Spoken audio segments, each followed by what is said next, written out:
Tenter des médiations, c'est ce que nous faisons chaque vendredi soir dans l'émission Sans aucun doute. Imaginez un couple, ils ont une maison, ils l'ont achetée en commun et ils décident de déménager. Ils déménagent, louent un appartement, mais l'argent de la vente est placé sur un compte particulier. Et là, madame décide de refaire sa vie, s'en va avec l'intégralité de l'argent de la maison. C'est ce que nous allons vous raconter dans une seconde. Le préjudice est assez élevé. Vous vivez une situation similaire. Contactez TF1, l'équipe de Sans aucun doute, 0826 107 109 ou bien l'adresse de Sans aucun doute qui s'inscrit maintenant sur votre téléviseur. Pas de documents originaux, s'il vous plaît. Nous accueillons, pour nous parler de cette histoire, Stéphane et Françoise, sa sœur. Un couple qui vend une maison, mais madame serait partie avec l'argent de la vente. J'ai appelé ma femme à son travail pour savoir où était l'argent et elle m'a répondu qu'elle demandait le divorce. Ce n'est pas tout. Stéphane, le mari, va découvrir que sa femme aurait imité sa signature pour prendre des crédits. Il y en aurait pour près de 100 000 euros. Là, c'est pas ma signature. Là, c'est pas ma signature. Et là, c'est pas ma signature non plus. Stéphane est interdit bancaire, il a besoin de notre aide. Il ira voir son ex-femme pour lui demander des explications, mais le dialogue sera difficile. Tu veux me foutre dans la merde? Eh ben fous-moi dans la merde, Stéphane. Et puis c'est tout. Mais je me relèverai quand même. Pour Sans aucun doute, c'est une nouvelle affaire qui commence tout de suite. Bonsoir Françoise, bonsoir Stéphane, merci d'être présent sur le plateau de Sans aucun doute. Qu'attendez-vous, monsieur, de cette émission ce soir? Ce que j'attendais de cette émission, c'est déjà avancer dans ce qui m'arrive. Parce que bon, j'avais un pavillon, on avait décidé de recommencer à refaire bâtir et puis je me suis retrouvé sans rien du jour au lendemain. On vous doit combien aujourd'hui? On me doit à peu près 21 000 euros. C'est-à-dire la moitié de la La maison. moitié de la maison. Ouais. Dans quel état est votre frère aujourd'hui? Est-ce que ça l'a beaucoup affecté? Ah bah oui, évidemment. Il s'est retrouvé du jour au lendemain sans rien. Elle lui a tout pris, la maison. Il s'est retrouvé démuni de tout. Et en plus, il est fiché à la Banque de France alors qu'il n'a rien fait du tout. Elle aurait pris des crédits avec votre signature, monsieur? Non. Elle a imité ma signature comme co-emprunteur pour faire les crédits. C'est-à-dire que le jour où j'ai découvert qu'elle avait détourné l'argent, j'ai tout découvert ce jour-là. Alors, d'après les informations que vous nous avez données, elle vivrait aujourd'hui avec le nouvel acheteur de la maison. Voilà, c'est ça que j'ai du mal à avaler aussi. Parce que du jour au lendemain, se retrouver avec l'acheteur de la maison, ça fait un peu gros, quoi. Surtout qu'elle a attendu qu'on passe en non-conciliation, que ça soit fait, et 8 jours après, elle était avec, quoi. Donc c'est un peu rapproché, quoi. Ça, je vous laisse l'affirmer, hein, que ça s'est passé comme ça. Nous n'avons pas les preuves pour le dire. Mais aujourd'hui, elle vit dans la maison? Elle vit en location, mais ils y vont. C'est-à-dire qu'elle y va pendant les vacances, elle y va le week-end, elle y va régulièrement dans la maison. Financièrement, donc aujourd'hui, il y a ce problème de maison dont la moitié vous revient mais que vous n'avez pas touché, donc vous nous avez dit à peu près 26 000 euros. 22 000. 22 000 euros. Et il y a en plus des crédits que vous avez à payer, qu'elle aurait pris en imitant votre signature. C'est ce que vous nous dites en tout cas. Et ça représente combien ça? Pour ma part, il y a à peu près 100 000 euros en gros. Et 100 000 euros? Oui, ça fait à peu près Oui, 700 000 francs. 700 pas 000 loin, francs ouais. en gros. C'est ce qu'elle m'a dit. Hein. Combien d'années de vie commune avant que ça se passe? 15 ans. J'ai découvert le jour de l'anniversaire de mon mariage, les 15 ans. Du coup, dans votre tête, vous vous dites c'est 15 ans, si ça se trouve. Qu'est-ce qui s'est passé pendant ces 15 ans? En faisant des recherches, je me suis aperçu qu'elle avait emprunté l'Armando, donc elle m'a menti pendant 7 ans. Elle a fait des crédits Armando pendant 7 ans, elle a su me mentir en face. Elle s'est ouvert un ou deux comptes personnels, qui étaient déjà ouverts à peu près pendant 2 ans. Donc je peux tout supposer actuellement, quoi. Ouais. Et ce que j'arrive pas à comprendre, c'est que j'arrive pas à savoir où est passé cet argent, quoi. Nous allons maintenant passer par l'enquête de Sans aucun doute. Elle est menée par Grégory Aujol. Les coups de fil suivront. Regardez attentivement. Il y a 2 ans à peine, cet homme vivait avec sa femme et ses 3 enfants. Il avait une maison et des projets d'avenir. Aujourd'hui, il n'a plus rien et surtout plus confiance en personne. Car sa femme, celle qu'il aimait depuis 15 ans, l'a quitté et dépossédé de son seul bien.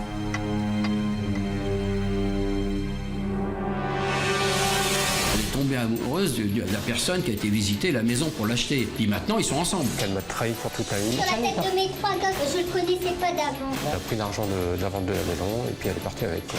C'était prémédité, d'après moi. Je suis tombé très très bas, quoi. Et elle s'en fout royalement de ce qui m'arrive. Maintenant, j'ai de la haine.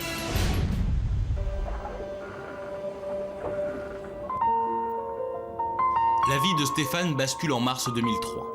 À l'époque, il vit avec son épouse, que nous appellerons Sabine, et leurs 3 enfants dans une jolie maison en pleine campagne. Avec l'arrivée du 3e enfant, Sabine souhaite un logement plus spacieux. Le couple vend donc son habitation et prévoit de rebâtir ici même, sur ce terrain. Là, normalement, il devait y avoir notre pavillon qui devait être là, un pavillon de 170 mètres carrés à peu près. J'ai plus d'argent pour faire le projet. Il n'y a plus de pavillon, il n'y a plus rien, tout est tombé à l'eau, quoi. Alors je me retrouve sans maison et sans être propriétaire, quoi. Voilà. J'ai tout perdu quelque part. Pourtant, la vente de leur ancien pavillon a rapporté au couple près de 60 000 €. Où est donc passé l'argent? Voici l'explication. Stéphane n'a jamais trop aimé les chiffres. C'est sa femme qui a toujours géré l'argent de la famille. Peu après la vente, Sabine est donc censée aller déposer le chèque du notaire sur leur compte commun. Mais arrivée à la banque, Sabine encaisse le chèque de 58 980 € sur un compte individuel à son nom. Elle reverse ensuite 7 000 € sur le compte commun du couple, le seul compte dont Stéphane connaissait l'existence. Pendant longtemps, il ne se doute de rien, mais un jour, il découvre la manipulation. J'ai appelé ma femme à son travail pour savoir où était l'argent et elle m'a répondu qu'elle demandait le divorce. Ma vie a complètement basculé sur un coup de téléphone parce que je l'ai appelé puis qu'elle m'a dit que de toute façon l'argent il n'y en avait plus et puis c'est tout, quoi.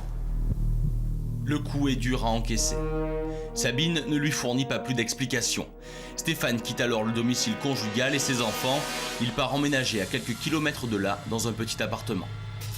Et il n'est pas au bout de ses surprises, car il va vite se rendre compte que sa femme lui cache des choses depuis de nombreuses années. J'ai fait des recherches et puis j'ai reçu qu'elle avait fait pas mal de crédits derrière mon dos. Là, c'est pas ma signature. Là, emprunter de l'argent de l'autre, c'est pas ma signature. Là, c'est pas ma signature. Là, c'est pas ma signature. Et là, c'est pas ma signature non plus. Maintenant, moi, je suis à la Banque de France à cause de ça. J'estime que j'ai pas lieu d'y être. Pour des fausses signatures, j'ai pas lieu d'être à la Banque de France. Stéphane se retrouve donc, malgré lui, co-signataire de plusieurs crédits. En tout, Sabine aurait avoué 80 000 € d'emprunt. Une somme qui a, selon elle, servi aux besoins quotidiens du couple et des enfants. Mais Stéphane est dubitatif. Si elle avait changé les meubles, si elle avait racheté une voiture neuve, j'aurais compris où était parti l'argent. Mais là, on n'a rien changé dans notre train de vie. Rien n'a évolué dans notre train de vie. Donc je ne sais pas du tout où est passé cet argent. Et c'est ça qui m'inquiète. Il y a des crédits derrière mon dos depuis 7 ans en arrière. Chose que j'ai jamais vue. Maintenant, je me pose des questions de savoir si elle n'avait pas une W ailleurs. Dans l'esprit de Stéphane, le doute s'installe. En effet, il découvre que sa femme l'a quitté pour un autre homme, et pas n'importe lequel, l'acheteur du pavillon.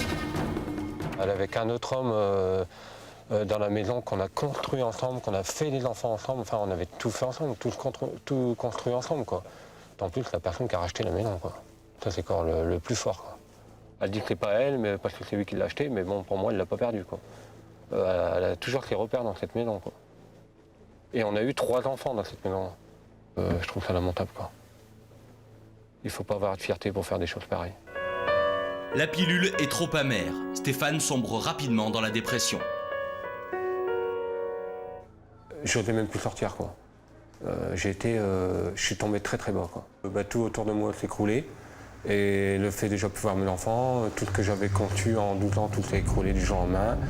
J'avais plus rien, donc je voyais plus l'intérêt d'être sur Terre. Heureusement, dans l'épreuve, la famille a répondu présente. Leur soutien a aidé Stéphane à remonter la pente, mais Françoise, sa sœur aînée, ne l'avait jamais vu aussi dépité. Son caractère a changé, il est devenu plus aigri, plus solitaire, il s'est renfermé sur lui-même. C'était un homme maison. Et puis famille, beaucoup famille. C'était vraiment un papa poule, quoi. Du jour au lendemain, j'ai vu que c'était plus le même homme, quoi. Je l'ai même vu pleurer, ça m'a fait drôle. Un grand gaillard comme ça qui pleure, ça fait drôle, quoi. Et sur toute cette affaire, Françoise et Emmanuel ont une idée bien arrêtée. Je pense qu'elle connaissait ce monsieur avant et que tout a été manigancé. Pour moi, hein. Je ne peux pas l'affirmer, mais je pense qu'elle a fait ça. On n'a pas de preuves, mais bon. Elle est tombée amoureuse de la personne qui a été visiter la maison pour l'acheter. Puis maintenant, ils sont ensemble. Alors ça, vraiment, alors là, ça passe plus. Je pense qu'elle n'a jamais été amoureuse de mon frère. Ah. Une version des faits que Sabine a toujours contestée. Stéphane, tu vois bien que t'es pas tout seul. Ah, ce qui compte, hein.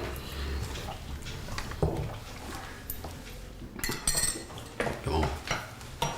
Faut que ça s'arrange. Au-delà de la douleur morale, Stéphane ne se résout pas à perdre sa part du pavillon, soit 30 000 €, un patrimoine qu'il a mis 15 ans à se construire. Aujourd'hui, une fois la pension, le loyer et les charges payées, il lui reste 150 € pour vivre tous les mois. Du fait qu'elle ne m'a pas fait de cadeau, donc je ne lui ferai pas de cadeau non plus. Je suis à la Banque de France de sa faute, je me retrouve sans un sou de sa faute. J'ai essayé pendant 1 an de trouver un terrain d'entente avec elle, il n'y a pas moyen. J'ai l'impression de faire un mur, si je dois l'attaquer, je l'attaquerai. Mais avant d'en arriver là, Stéphane veut faire une dernière tentative et faire admettre à Sabine le principe d'un échéancier. Il a aussi besoin de son attestation pour sortir du fichier Banque de France. Il se rend donc chez elle, équipé d'une caméra cachée. Moi, il me faut l'attestation. J'ai été voir, il me faut l'attestation comme quoi tu as imité mes signatures pour faire tes crédits. Faut sortir la banque. De quoi faut que je sorte? Faut que je sorte? Il faut que je sorte rapidement. Imiter mes signatures, tu crois que c'est pas bien? Combien de personnes en fait? Combien de personnes font ça, Stéphane? Tu te fous de moi, toi? Tu te fous de moi? Moi, je ne l'ai jamais fait. On ne voit que ça. Pour Sabine, imiter la signature de son conjoint semble tout à fait banal. Quand on lui parle de remboursement, elle n'aurait plus rien. L'argent du pavillon aurait servi à éponger les crédits contractés pendant la vie commune.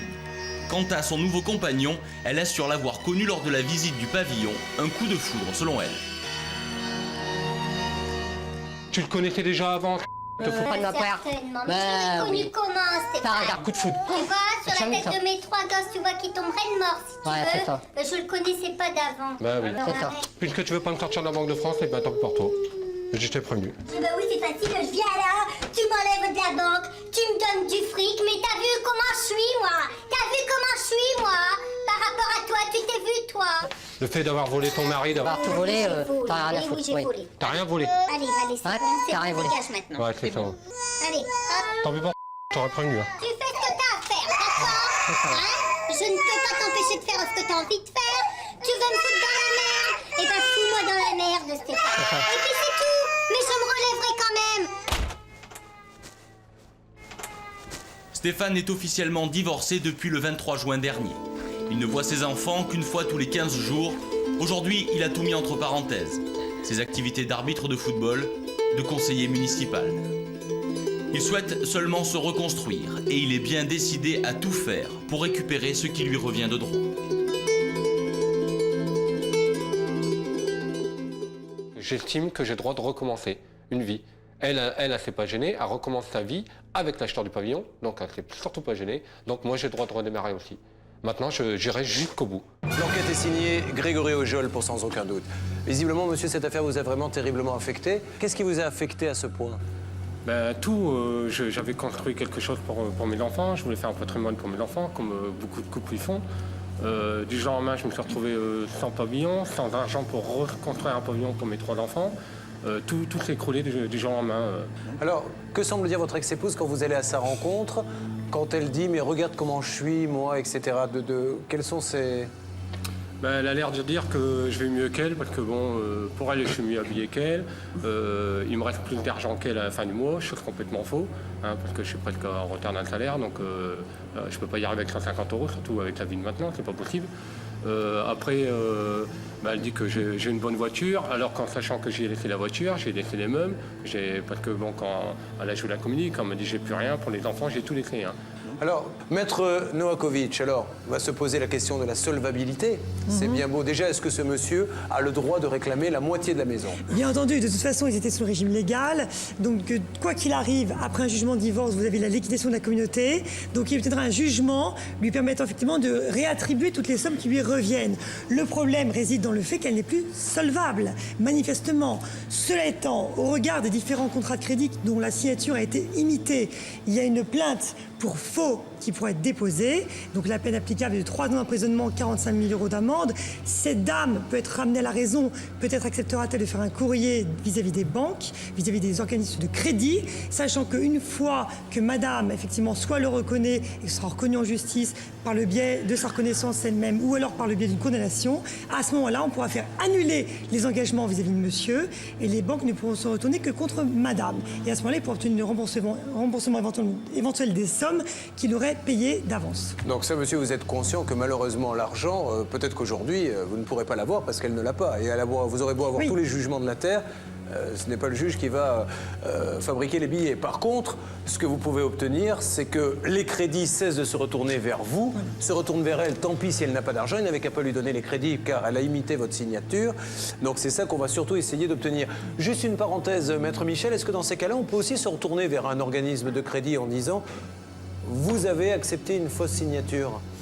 Ils sont, et c'est souvent le cas, à la limite de la complicité. Ils voient bien que la personne qui est devant eux, qui signe un contrat de crédit ou qui leur ramène, c'est pas un homme, mais que c'est une femme. Il y a ce problème éternel de défaut de vigilance des organismes de crédit qu'il faudra mettre un terme, mais je pense qu'il faudra une loi pour ça. Nous allons donc essayer maintenant de régler ces différents problèmes en appelant bien sûr votre ex-compagne. La régie fait maintenant son numéro.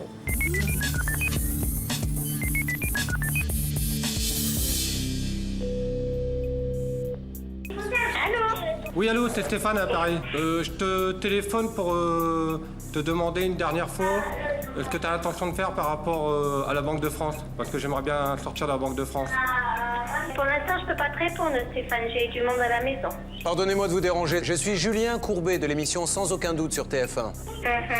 Monsieur nous a contactés pour nous exposer sa situation et... Vous savez, monsieur, oui. Je vais vous dire juste une chose. C'est ma vie privée, c'est tout. Non, mais madame, je ne veux pas rentrer dans votre vie privée, elle ne me regarde pas. Donc c'est tout, monsieur. Je ne discute pas. Nous, de toute façon, à un moment donné, il va bien falloir discuter. Nous allons appeler les organismes de crédit, nous allons appeler tout. Il va lancer une procédure. Je supporte les crédits puisque j'ai tout repris à mon nom, monsieur. Mais ils ne le savent pas, madame. Ils ne le savent pas. C'est pour ça que je me vois, madame. Dans le cadre de l'enregistrement de l'émission, je vous appelle simplement pour... Ils le savent puisque je leur ai téléphoné et j'ai expliqué la situation. Ah, mais alors ça, c'est une information importante. Alors, à quel organisme avez-vous téléphoné? À tout le monde. À tous. Donc, si je les appelle, ils vont tous me confirmer qu'ils ont effectivement eu un coup de fil de votre part. Je pense que oui, monsieur. Bon, parce qu'il est interdit Banque de France. Mais pourquoi vous voulez pas lui faire un papier comme quoi c'est vous qui avez pris ses crédits puisque vous le reconnaissez? Monsieur, j'ai dit à mon ex-mari que quand j'avais l'attestation du divorce, j'envoyais cette attestation aux organismes auprès de qui il était à la Banque de France en spécifiant que j'avais repris les crédits à mon nom et que je souhaiterais que monsieur soit enlevé en qualité de co-emprunteur pour plus être fiché à la Banque de France. Vous savez, monsieur Courbet, je vais vous dire une bonne chose. Je ne veux pas embêter mon ex-mari. J'ai fait des bêtises, je les ai assumées. Je rembourse les crédits en ayant monté mon dossier de Banque de France. D'accord. J'ai mes 3 enfants à élever. Oui. La seule chose que je lui demande, c'est de me payer la pension alimentaire. Et le reste, je me débrouille moi-même. Et en ce qui concerne la moitié de l'argent de la maison? Mais la moitié de l'argent de la maison, il a eu une partie de la maison et moi, il ne reste rien sur la maison. Ah, il a touché la moitié? J'ai juste 50 millions à payer toute ma vie. Attends, tu m'as rien donné du tout, c'est parce que j'étais à la banque et j'ai découvert, j'ai été voir la banque combien il y avait, où étaient placés les 40 000 francs, les 400 000 francs de la maison, sur quel placement. Le monsieur l'a regardé, il m'a répondu comme ça, vous n'avez plus rien. Il vous reste que 40 000 francs. Si j'avais pas été à la banque, j'aurais plus rien sur la maison. Donc j'ai récupéré 50 000 francs sur la maison. Il y a des difficultés financières, il fallait reboucher les trous bancaires. Il faut assumer ta responsabilité. T'as fait des faux crédits derrière mon dos pendant 7 ans.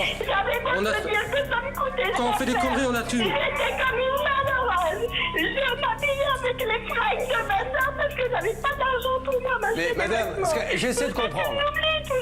Les nerfs sont à fleur de peau. L'émotion très forte ne facilite pas un dialogue déjà difficile. Notre objectif est tout de même de savoir ce qu'est devenu l'argent de la vente de la maison et surtout de comprendre à quoi ont servi les différents crédits qui auraient été pris par l'ex-femme de Stéphane. Sylvie Novakovic entrevoit un début de solution.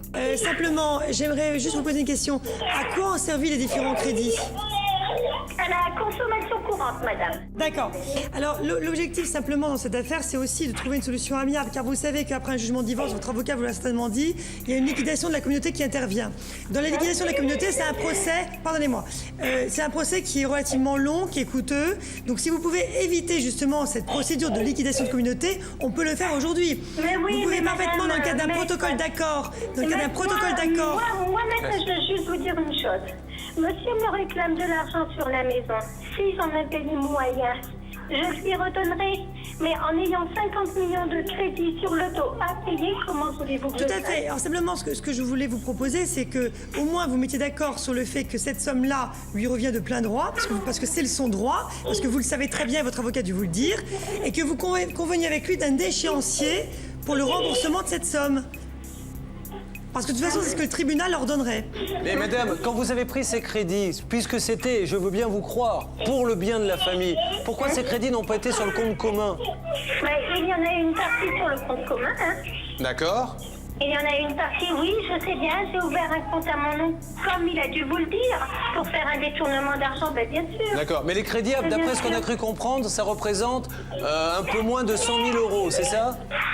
Bout à bout. Monsieur, vous auriez dû choisir un autre jour pour me contacter, hein, parce qu'avec les enfants, c'est pas évident. Non, je vous comprends, mais on va faire très vite. Il y en a pour un peu moins de 100 000 euros, je crois, de crédit, c'est ça?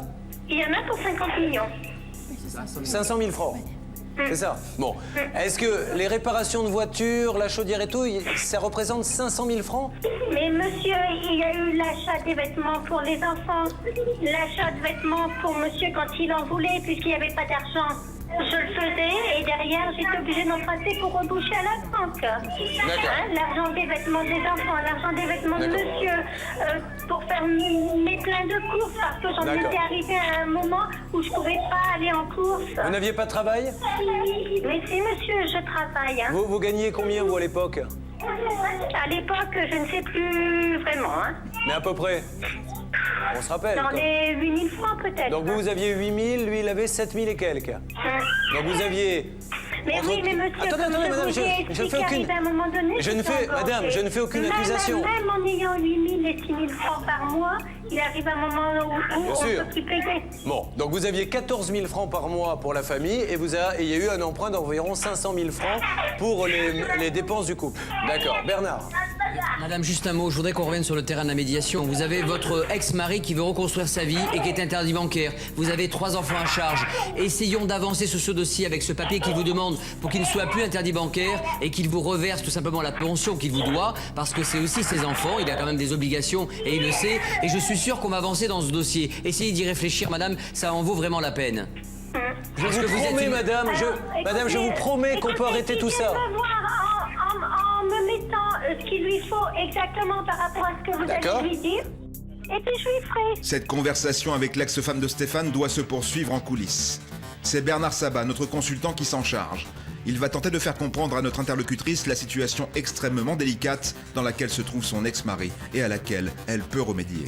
Bernard Sabat revient sur notre plateau avec des informations. Julien, je suis tombé sur une personne complètement désespérée qui, en fait, vient de prendre la vérité au grand jour, puisque donc là, tout le monde va le savoir. Elle a vraiment terriblement peur par rapport à la situation, tout simplement, de son concubin, parce que lui est peut-être au courant d'une partie des choses, mais pas tout, et encore moins sa famille autour. Donc, on a prévu un rendez-vous téléphonique. Elle voulait avoir d'abord son concubin et prendre une décision et proposer donc une solution à Stéphane. Je vous propose éventuellement de l'appeler. Allez, nous allons chercher à joindre cette dame. La régie fait maintenant le numéro.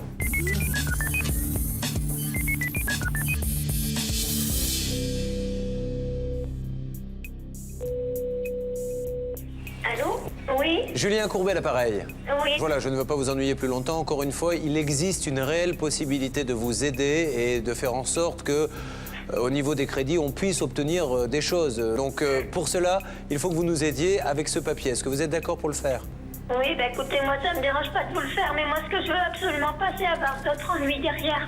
Mais madame, encore une fois, je vous le redis, ça ne changera rien. Les ennuis, ils sont là. À un moment donné, écoutez-moi, je vous explique. Il y a 2 personnes qui doivent, pour la banque, il y a 2 personnes qui doivent rembourser le crédit. Pour eux, il y a vous et votre ex-mari, d'accord? Donc, aujourd'hui, il se tourne vers votre ex-mari. Votre ex-mari, comme il n'a pas envie de payer, qu'est-ce qu'il va faire? Il va aller devant le juge et il va dire, regardez, faites une analyse... Non mais, je vous explique. Regardez, faites une analyse graphologique, un expert va voir la signature et va dire, ce n'est pas lui. Donc, du coup, l'organisme de crédit va se retourner à 100% contre vous et en plus, vous risquez une peine pour faux et usage de faux, ce qui est grave ici. Donc, de toute façon, là, j'ai envie de vous dire que la situation, ça ne peut pas être pire. Donc, le papier ne va rien changer à ça. C'est pas lui qui a signé. Donc, au contraire, ce papier, c'est une... Et si vous aviez un conseil à côté de vous, il vous dirait, si on peut sortir de là comme ça, faisons-le. Faisons-le tout de suite. Je vous assure, vous n'avez rien à perdre. Vous n'avez qu'à gagner dans cette histoire. Rien à perdre. C'est sûr que pour moi, je vous avoue, ça serait un soulagement. La raison semble l'emporter. L'ex-femme de Stéphane semble disposée à faire un geste. Gérard Michel, notre avocat, veut préciser encore une fois ce à quoi elle s'engage en signant l'attestation qui va permettre à son ex-mari de ne plus être fiché à la Banque de France et surtout dégager des crédits en cours. Actuellement, les banques ont face à elles, vous qui allez être en surendettement. Donc ça ne changera rien pour vous, puisque de toute façon, le surendettement empêche le paiement. Par contre, s'il se retourne contre votre ex-mari, ça risque de remettre en cause le plan de surendettement. Donc il vaut beaucoup mieux que Julien Courbet négocie maintenant. Vous serez tranquille, vous êtes couverte et vous ne risquez rien, rien du tout. C'est votre intérêt. On fait comme ça. Oui, d'accord. Allez, je vous passe quelqu'un, je vous souhaite une bonne après-midi. Oui, à vous aussi. Merci à vous. Nous avons reçu le document signé par l'ex-femme de Stéphane. Nous savons depuis qu'il n'est plus fiché à la Banque de France. Il nous reste à vérifier que Stéphane est bien dégagé de l'ensemble des crédits pris par son ex-femme. Pour nous, c'est donc une affaire à suivre. Je suis content pour l'émission parce que bon, ça m'a permis d'avancer un peu et de faire un pas et de trouver un terrain d'entente sur certaines choses.